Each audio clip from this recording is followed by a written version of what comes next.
सुनो, मैं भारत माता बोल रही हूँ।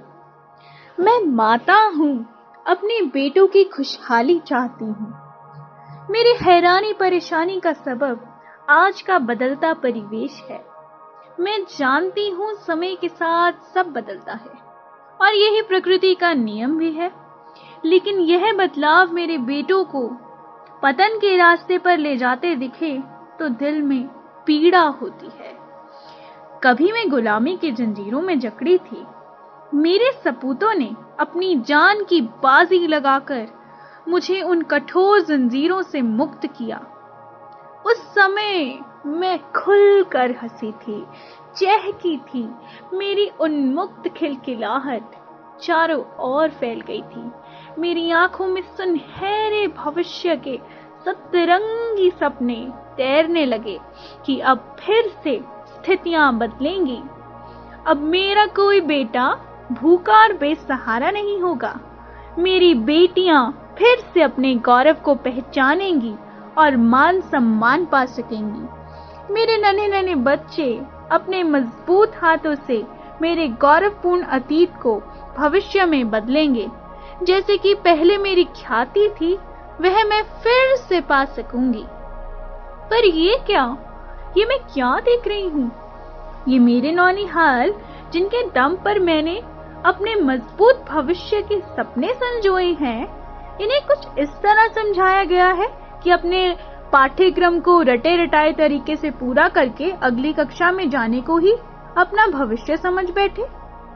इन्हें समझाने वाले मेरे ही बेटों ने इनकी बुनियादी शिक्षा की ओर कोई ध्यान नहीं दिया। ये क्या हुआ? सफलता का मापदंड भविष्य में ज्यादा से ज्यादा कमाना, बंगला, गाड़ी और बैंक बैलेंस बन गया। आज मेरे नन्हे बच्चों के पास इतना समय नहीं कि वे स्वच्छंदता के कागज की नाव पानी पर तैरा सकें। मेरी मिट्टी में लिपट कर मेरे साथ खेलें और मैं भी चुपके से उन्हें कुछ सिखा सकूं। आपाधापी के इस युग संस्कृति ने उनके चेहरों से मासूमियत ही छीन ली है। होमवर्क के बोझ ने उन्हें समय से पहले बड़ा बना दिया और बस्सों के बोझ ने उनकी स्वाभाविक लंबाई छीन ली। स्वतंत्रता की नई किरण के साथ मेरी बेटियों के सशक्तिकरण की पहल ने मुझ में नई आशा का संचार किया था, क्योंकि मुझे पता था कि एक शिक्षित बेटी ही मेरा भविष्य उज्जवल बना सकती है। लेकिन साथ ही मैंने यह भी सोचा था कि शिक्षा सिर्फ किताबों तक सीमित नहीं होगी, वरन आदर्शों और संस्कारों की भी होगी। इसमें तो अब भी कमी है। स्वतंत्रता के बाद भी कुछ खास तो नहीं हुआ, बल्कि मेरे बच्चे आपस में ही एक दूसरे को लूटने पर लगे हुए हैं। सच कहूं तो भ्रष्टाचार और नैतिक पतन, इस बाढ़ में मैं कुछ समझ ही नहीं पा रही। लग रहा है कि सब कुछ डूब रहा है। मुझे याद आता है अपना प्राचीन इतिहास और अपना उद्देश्य, जिसके लिए मैं जानी जाती थी। मेरे बेटे कभी कृषि कहलाते थे और जिसने सबको बनाया उसे ढूंढना ही उनका उद्देश्य होता था। मेरे वह बेटे ऐसा ज्ञान चाहते थे जिसे जानने के बाद कुछ भी जानना शेष नहीं रहता। इसके लिए वे एकाग्रचित्त होकर अपने मन और इंद्रियों को अपने वश में करते थे। इसके बाद जब वे जगत को अपने अनुभवों के संदेश देते थे तो मैं गदगद और भाव विभोर हो उठती थी। मुझे उन पर गर्व था, लेकिन आज मेरे कुछ बेटों ने उन भावों को भी बेच दिया है। इस मार्ग को भी आडंबरों में लपेट दिया है।